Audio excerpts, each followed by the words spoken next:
Assalamualaikum warahmatullahi wabarakatuh. Oke, kita lanjutkan ke materi selanjutnya, yaitu materi tentang asam karboksilat dan turunannya. Asam karboksilat ini juga merupakan salah satu senyawa yang mempunyai gugus karbonil. Jadi mempunyai gugus karbonil yaitu C-2O. Ya, seperti yang ini ya. Lah, tapi bedanya dengan aldehid, kalau aldehid kan C-2O lalu di sini H. Kalau asam karboksilat itu C-2O OH. Nah, bedanya di yang satu H, yang satu OH. Nah, kalau gugus karboksil itu hanya ini, gugus karbonil itu hanya ini saja. Tapi kalau asam karboksilat dia punya gugus karbonil. Gugus karboksil itu yang mana? Gugus karboksil adalah C-2O dan O. Seperti ini ya. Jadi saya ulang, senyawa aldehid dan asam karboksilat itu sama-sama punya gugus karbonil. Gugus karbonil itu adalah C-2O. Tapi kalau asam karboksilat, selain dia punya gugus karbonil, dia juga punya gugus karboksil. Gugus karboksil itu adalah C-2O dan O. Jadi yang letter L ini, itu adalah gugus karboksil. Nah, ini adalah beberapa macam asam karboksilat yang ada di alam dan yang ada di sediaan farmasi. Seperti itu. Lalu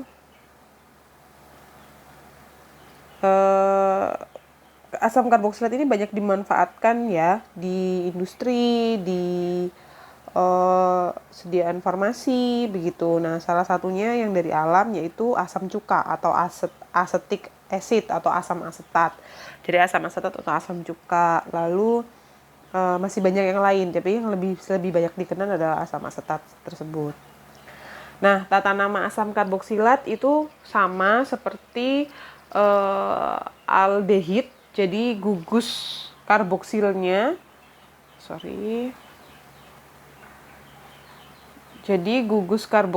yang ini itu selalu ada di awal. Tadi kan kalau aldehid kan selalu ada di depan, selalu di nomor 1. Jadi khusus untuk aldehid dan asam karboksilat itu penomorannya jelas nomor 1-nya ada di mana. Jadi di mana ada gugus karbonil itu adalah nomor 1-nya. Kemudian kita tinggal sesuaikan dengan cabangnya gitu ya. Nah, kalau namanya asam karboksilat itu depannya harus ada kata-kata asam. Nah, belakangnya yang alkana itu bisa diganti A-nya menjadi OAT. Jadi contohnya ini sebenarnya adalah propana. Ya kan, kalau C3H8 itu kan propana. Tapi kalau diberi gugus karboksil dia menjadi asam. Nah, ditulis dulu asamnya. Asam tadinya kan propana, jadinya propanoat begitu. Dan yang sebelahnya ini juga 4 asam, jadi sebut dulu. Asam 4 metil pentanoat begitu. Jadi harus ada kata-kata depannya itu diberi kata asam. Nah, ada karboksilat yang bervalensi 2 atau gugus karboksilnya ada 2 di masing-masing ujungnya. Nah, itu biasanya disebutnya adalah asam dioat. Tengahnya itu tergantung dari alkananya atau jumlah atom C-nya. Nah, kalau yang dicontoh ini kan asam pentanoat yang di depan, Yang di sini kan jumlah C-nya ada 5. Kita hitung 1, 2, 3, 4, 5. Nah, karena 5 itu adalah pentana, jadi kita sebutnya adalah asam pentana dioat. Karena gugus karboksilatnya itu ada 2 di ujung, di kanan dan di kiri. Begitu. Nah, kalau tata nama itu tadi tata nama yang IUPAC ya, yang secara internasional. Kok tata nama yang trivial atau nama dagang itu biasanya penulisannya pakai angka Yunani. Jadi alfa, beta, gamma, delta, omega dan seterusnya. Nah, tapi alfa, beta, gammanya ini dihitung dari C setelah gugus karboksilnya. Jadi kan ini gugus karboksil tidak dihitung angka kalau yang trivial ya. Kalau yang IUPAC tadi kan dihitung angka. Jadi di sini tetap 1. Tapi kalau nama trivial, gugus karboksilnya ini tidak dihitung. Tapi dimulai langsung di C setelahnya, yaitu alfa, beta, gamma, delta, dan seterusnya. Begitu. Lalu gugus karboksilat yang melekat pada cincin sikloalkana gitu, jadi yang siklis bentuknya, itu diberi namanya adalah asam karboksilat sikloalkana. Jadi contohnya yang ini ya, yang samping ini, maka kasih namanya adalah asam. Ya kalau bahasa Indonesia asamnya ditulis di depan dulu. Asam karboksilat sikloheksana. Jadi menulisnya adalah asam karboksilat sikloalkana, begitu. Kemudian ini adalah tata nama secara trivial ya, ada formic acid, jadi asam format, asam asetat, asam propionat, asam butirat, begitu. Kemudian kalau asam karboksilat ini sebenarnya juga bisa bereaksi dengan logam. Nah, logamnya itu bisa Na, bisa K. Nah, kalau yang seperti ini bereaksi dengan Na, maka kita sebutkan depannya dulu. Na itu kan bisa kita sebut natrium, bisa kita sebut sodium ya. Jadi natrium asetat, kemudian sodium asetat boleh. Asetatnya dari mana? Dari rantai karboksilatnya. Jadi kan ini C-nya 2 ya. Kalau C-nya 2 kan berarti asam asetat. Jadi langsung disebut, nggak pakai kata-kata asam, langsung diganti. Asamnya diganti menjadi logam yang terikat itu, yaitu natrium asetat. Sama juga yang ini kan ada kalium. Kalium kita bisa disebut juga sebagai potasium. Ini karena C-nya 3, maka kita bisa bilangnya adalah itu asam propanoat. Nah, karena sudah berikatan dengan potasium, asamnya hilang. Jadi menjadi potasium propanoat atau kalium propanoat boleh. Nah, ini latihan soalnya, silahkan dikerjakan. Bergabung juga dengan tugas yang di PPT sebelum-sebelumnya. Nah, tapi saya cukup memberi info aja yang A ini bagaimana maksudnya CH3 dalam kurung. Nah, itu maksudnya bagaimana? Itu kita gambar dulu dari yang kanan, dari gugus karboksilatnya. Jadi gugus karboksilatnya kan COOH, kemudian dikasih C lagi ya. Kemudian di sini adalah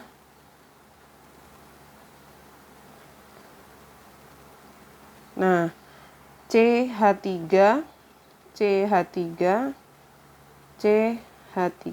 gitu. Jadi ini kurang ya. Ini harusnya tulisannya begini. CH3 3 kali CCOOH. Begitu. Ini rumus molekulnya atau gambar molekul yang lain seperti ini, silahkan dicari. Terus kalau yang B gampang ya, ini tinggal C, terus ini COH-nya, C rangkap 2O, OH.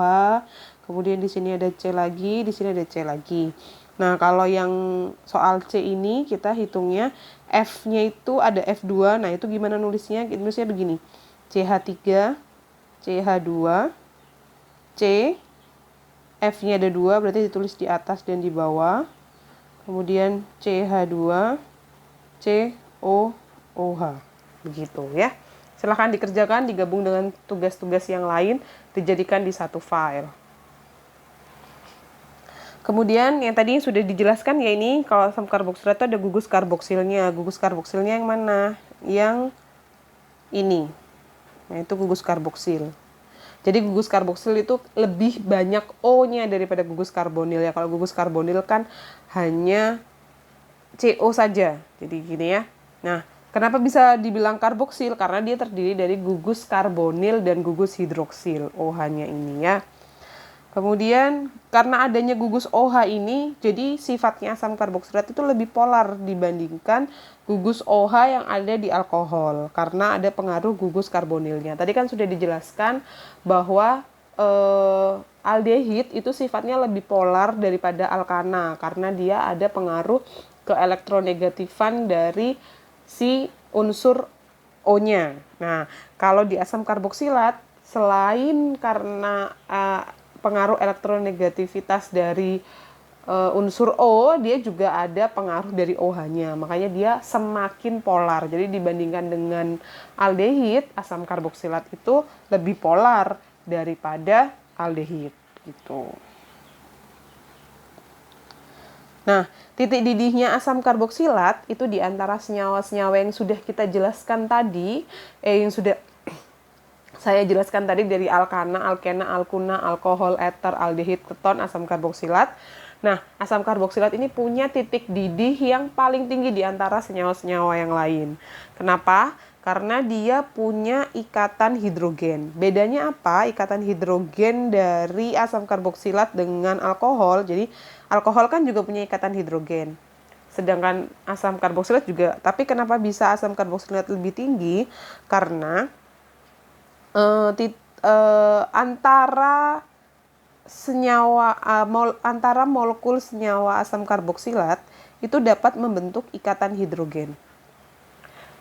Jadi antar molekul senyawa itu sendiri itu bisa membentuk bisa membentuk ikatan hidrogen. Berbeda dengan alkohol. Kalau alkohol itu hanya bisa membentuk ikatan hidrogen dengan air. Kalau asam karboksilat, ikatan hidrogen yang terbentuk ada dua, ikatan hidrogen antar molekulnya dan ikatan hidrogen antara molekul dengan air.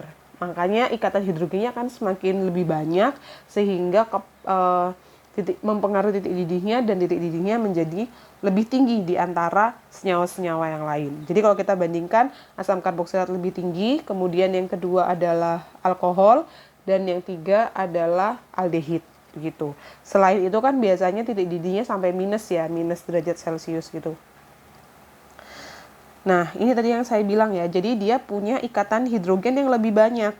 Jadi dia selain ini adalah ikatan hidrogen dengan air.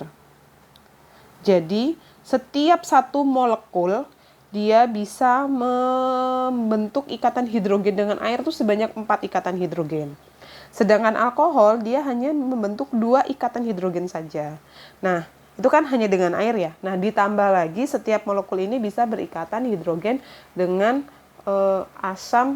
dengan molekul asam karboksilat yang lain, sehingga dia meningkatkan titik didih dari senyawa tersebut.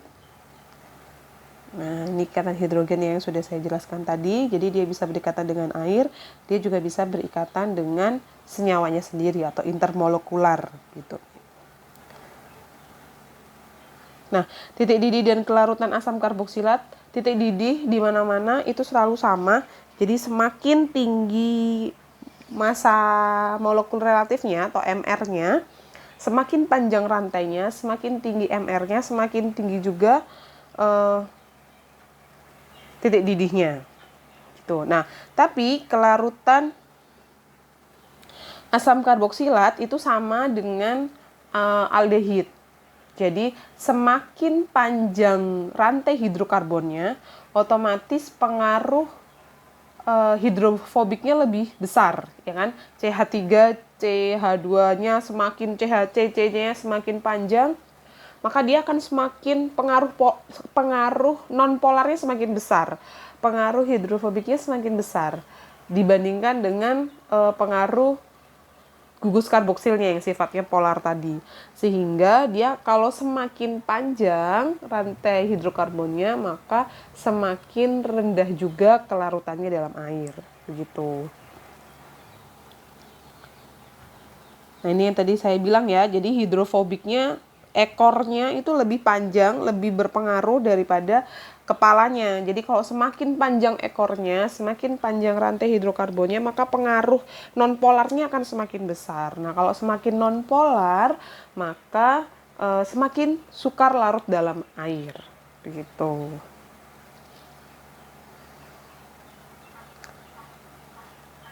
Oke, nah yang tadi saya bilang ya, kelarutan asam karboksilat tadi, kalau dia kelarutan kita bandingkan, dia lebih mudah, asam karboksilat itu lebih mudah larut dalam alkohol daripada dalam air. Kenapa seperti itu? Dijelaskan di gambar ini. Kalau kelarutan dalam air, dia hanya bisa berikatan hidrogen saja dengan air. Yang berikatan hidrogen yang mana? Hanya yang gugus karboksilnya saja. Sedangkan rantai hidrokarbonnya tidak bisa berikatan dengan siapapun. Pengaruhnya di situ. Tapi kalau dengan etanol yang membuat asam karboksilat itu dapat larut dengan air, dengan metanol, itu ada dua. Yang pertama adalah ikatan hidrogennya antara etanol ini dengan asam karboksilatnya, jadi lewat karboksil ya, gugus karboksilnya bisa berikatan hidrogen dengan etanol atau dengan alkohol yang lain. Nah, gugus hidrokarbonnya yang sifatnya hidrofobik ini juga berikatan dengan gugus hidrofobiknya asam karboksilat, tapi bukan dengan ikatan hidrogen, tapi melainkan dengan ikatan van der Waals. Jadi ada dua ikatan yang berperan. Itu bedanya kelarutan dari asam karboksilat dalam air dan asam karboksilat dalam alkohol, etanol. Begitu ya. Kemudian ini sudah saya jelaskan tadi ya, bahwa semakin tinggi titik didihnya itu dipengaruhi oleh berat molekulnya. Kemudian dia lebih mudah larut